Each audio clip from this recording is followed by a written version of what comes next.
Fungsi doa bukanlah untuk mempengaruhi Tuhan, tetapi untuk mengubah sifat orang yang berdoa.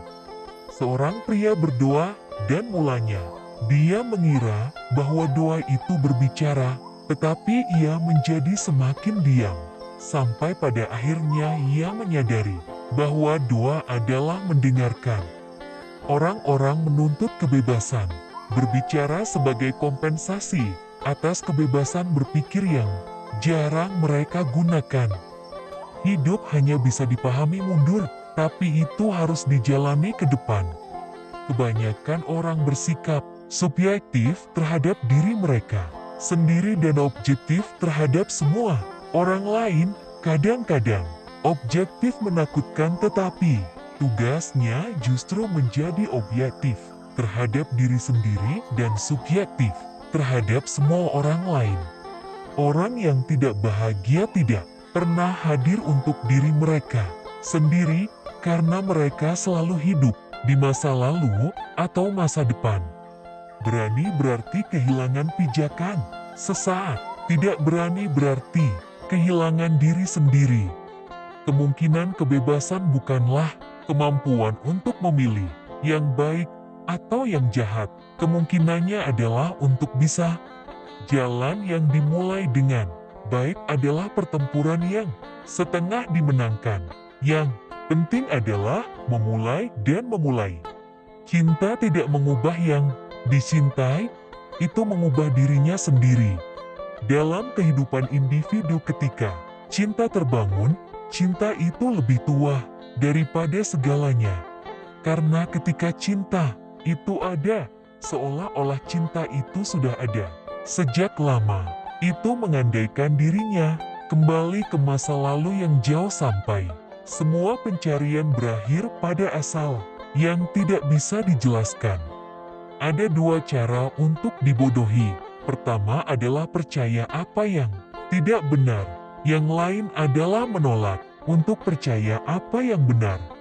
Keadaan yang paling menyakitkan adalah mengingat masa depan, terutama yang tidak akan pernah Anda miliki. Saya melihat semuanya dengan sempurna. Ada dua situasi yang mungkin seseorang dapat melakukan ini atau itu. Pendapat saya yang jujur dan saran ramah saya adalah ini: lakukan atau tidak lakukan, Anda akan menyesal keduanya. Orang-orang puas dengan tingkat keputusasaan yang bisa mereka toleransi dan menyebutnya kebahagiaan. Ketika anak panah terlepas dari haluan oleh tangan pemanah yang dipraktikkan, tidak berhenti sampai tanda itu tercapai. Demikian pula manusia beralih dari Tuhan ke Tuhan. Dia adalah tanda bagi mereka diciptakan, dan mereka tidak beristirahat sampai mereka menemukan perhentian mereka di dalam Dia. Tidak ada yang membuat setiap orang begitu takut untuk mengetahui betapa besar kemampuannya untuk melakukan dan menjadi. Hal yang paling ditakuti, pengecut, adalah keputusan. Bukan di mana kita bernafas, tetapi di mana kita mencintai bahwa kita hidup. Hadapi kenyataan menjadi dirimu apa adanya, karena itulah yang mengubah dirimu. Cinta adalah ekspresi orang yang mencintai, bukan orang yang dicintai. Mereka yang berpikir bahwa mereka hanya dapat mencintai orang yang mereka sukai tidak mencintai sama sekali.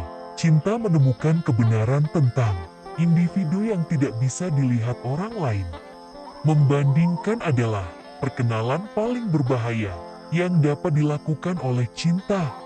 Di mana saya? Siapa saya? Bagaimana saya bisa berada di sini? Apa yang disebut dunia ini? Bagaimana saya datang ke dunia? Mengapa saya tidak berkonsultasi? Dan jika saya dipaksa untuk mengambil bagian di dalamnya, di mana sutradara? Aku ingin melihatnya. Kesimpulan dari gairah adalah satu-satunya yang dapat diandalkan. Dimanapun ada kerumunan, ada ketidakbenaran. Hidup dijalani ke depan, tetapi dipahami ke belakang.